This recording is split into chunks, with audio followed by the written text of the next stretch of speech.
daughter, his youngest daughter. Anyone who has ever talked to me knows how much I admired my dad. He was my whole world.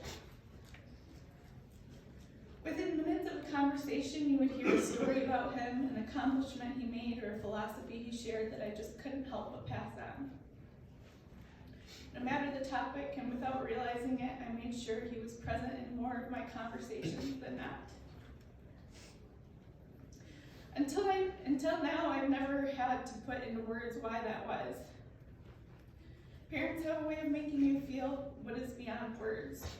It's a deep sense of belonging, security, and unconditional love, along with something more, something that I still can't quite describe. My dad is the only person I've ever felt really got me. Not just loved me, but truly understood me. He appreciated my sense of humor and my quirks. We shared a love of unusual and eclectic books, cinema, music, and comedy. He accepted me for who I was. He pushed me to do things that would enrich my life, make me happier, healthier, all while reminding me that I was the most perfect me there could ever be. He loved being a dad, and he always made sure my sister and I knew it. He loved helping us navigate the world. He shared hard truths alongside advice and guidance, always when I needed it most. And he did so with such a deep understanding of who I was, and with such care in those moments. He had a great sense of humor and made us all laugh all the time. He was silly and creative, often poking at us or teasing, which I will miss so much. He had a huge laugh, and to make him laugh felt like the best thing in the world.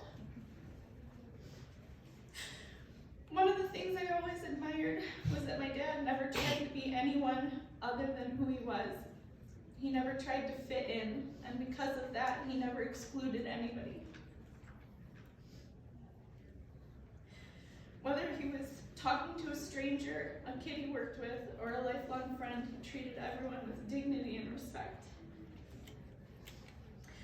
He showed me what it meant to care for others, the importance of working to better the lives of those around you.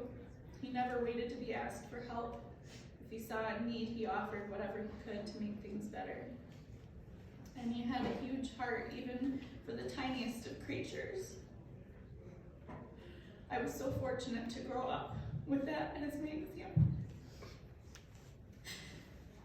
I remember one of the last conversations I had with my dad.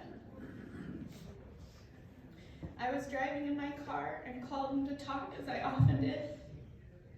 I was distraught because I had another evaluation for a child who was severely multiply impaired, and I was struggling to find an assessment that would accurately measure the child's abilities.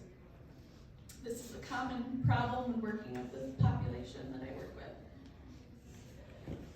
I started naming different tests and explaining why I didn't like them, and he stopped me and he said, "I want you to remember this. No matter who it is, a child with a severe impairment or a random person on the street, it's the same as you and me. This child wants the same thing that everybody wants. He wants to be seen, included, loved, and cared for. Take time to get to know him. Tests are necessary for a score, but they won't tell you what he enjoys and what he doesn't, or how he interacts with the people he loves. Those are the important things you need to know about him. That is the information his teachers will need to really make a difference in his life. Those are the important things." This is how my dad saw people. Like everyone else said, he really saw them. And these are the conversations that I will miss having with him for the rest of my life.